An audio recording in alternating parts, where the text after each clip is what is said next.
Thank you very much, Madam Deputy Speaker, for allowing me to make my maiden speech, and can I welcome you to your place? And can I also commend the brilliant speech from the Honourable Member for Folkestone and Hythe. We envy your sea views, but it's great that you and myself are part of a group of 12 Kent Labour MPs, up from one before the last election. And I'm delighted that I think my speech is likely to be followed shortly by that of the maiden speech of the Honourable Member for Gravesham, who is also one of our new number. Brilliant to see her here as well. And it's been said that when Labour is strong in Kent, we are strong in the country, and I think we are proving that with our presence in Parliament. I'd also like to very much welcome the new team of education ministers, and particularly their promise of new investment and additional teachers for Kent schools and Dartford schools, and welcome the priority for education under this new government and the investment that can't come soon enough. And it's particularly at a time when Kent County Council is looking at reducing the rights of the parents of special educational needs pupils. Again, the arrival of a Labour government can't come soon enough. Madam Deputy Speaker, I'd like to say a very warm thank you to the electors of Dartford for placing their trust in me to represent them. It's truly an honour for me that they've done so. They don't change their Member of Parliament very often. There have been as few as 8 since 1945. Needless to say, Madam Deputy Speaker, returning the same MP for many years is a tradition I strongly approve of, and I hope to see continue long into the future. But it prompts me to remember the contribution of two of my immediate predecessors as Members of Parliament for Dartford. Gareth Johnson, who represented the constituency for 14 years until this recent election, is a former Dartford Grammar School pupil whose commitment to the constituency and its residents cannot be questioned, and who, to his great credit, has already provided assistance to me as I start this role, and I really do wish him well. I first came to Dartford more than 20 years ago to knock on doors for the constituency's last Labour MP, local GP Howard Stote, a member whose commitment to public service above all else is still warmly remembered by residents, and whose example I will do my very best to emulate. Madam Deputy Speaker, amongst other things, I've spent many years both as a council leader and more recently a Cabinet Member for Health in the South East London local authority of Lambeth. So I stand here as a passionate advocate for better public health and for central and local government action to prevent ill health for all our population, which is why, in addition to the really welcome steps that the new government is taking to restore the NHS, I am particularly supportive of their decision to retain the bill proposed by the last government to prevent all those born after 2009 from starting smoking.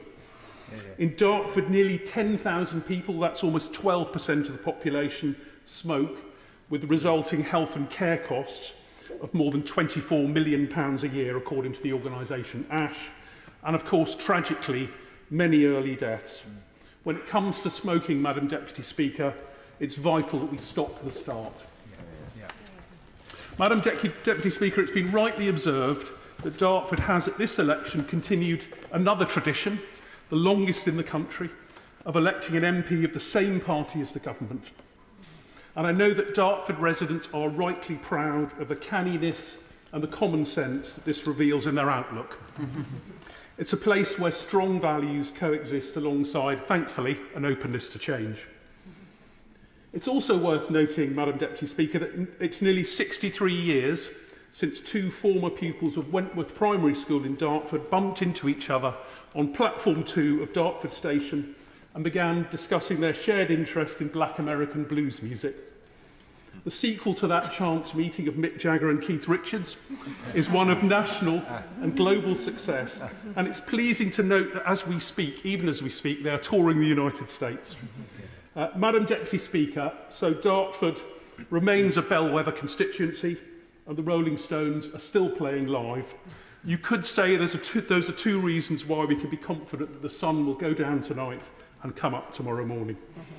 But their story, and that of Dartford, is not just one of continuity, but it's also very much about embracing new cultures and change.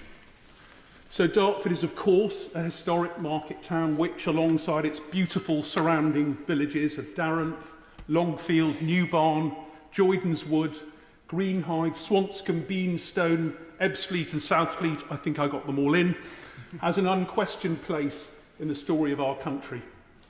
It's where Henry VIII kept a grand residence, later provided as a home to Anne of Cleves, the wife who I think we can all agree had the very good sense to get out early. And it's of course also the location for much of the life's work of Richard Trevithick, father of the steam engine, which powered the UK's 19th century industrial might and whose presence is still commemorated in the Royal Victoria and Bull pub in Dartford. Even in the digital age, the paper produced in Dartford over the centuries still sends vital information across the UK and around the world. So Dartford and its people are a true marker of our past and our history. But it's also, Madam Deputy Speaker, the fastest growing town in the UK, with new residents arriving all the time from a multitude of places, making Dartford more diverse and bringing fresh energy and new ways of thinking to our town. We have a growing and much cherished Hindu community joining our Sikh and Muslim populations, an increasing African Caribbean population with a Nigerian and West African heritage community emerging impressively fast. Many residents have recently arrived from places including Southwark, Lewisham, Greenwich and across the river in East London, seeking homes they and their families can just about afford and bringing their strong cultural influence to bear.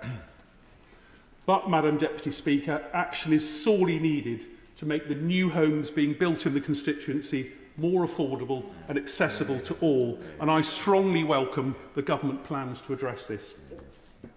Madam Deputy Speaker, if government can help us set in place the infrastructure in new communities such as Ebbsfleet, including new hospital and GP capacity, our wonderful Darren Valley Hospital is currently overrun. The investment in schools and better transport these communities need, as well as addressing the stubborn inequalities still felt by our long-term, less affluent residents, I believe Dartford can be a model of the kind of multicultural community that demonstrates just how our country can succeed. Regrettably, Madam Deputy Speaker, Dartford's roads are frequently gridlocked. A new Thames crossing is needed to cope with the volume of traffic using the Dartford crossing and meet the requirements of the growing North Kent economy.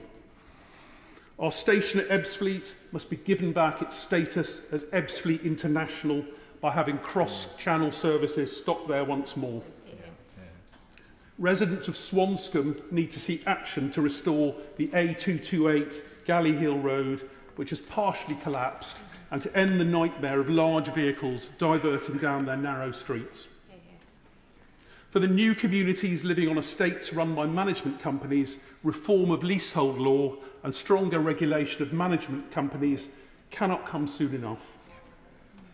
To complete the picture, Madam Deputy Speaker, we also need Dartford FC and their Princes Park Stadium back in National League South and looking upwards where they belong, following last season's relegation to the Isthmian League. I fully appreciate, however, this may be beyond even your powers. The Darts, alongside Dartford Cricket Club, one of the oldest in the country, built in and started in 1727, so nearly about to have its 300th anniversary, and Dartford Valley Community Rugby Club are anchors of our community in Dartford, alongside our Orchard Theatre, suffering from rack, currently closed, which we hope to see reopened as soon as possible. Notwithstanding the need for these improvements, Madam Deputy Speaker, I look forward to being a strong voice in this place for Dartford and to being a champion for the town, our villages and all our residents. Thank you very much.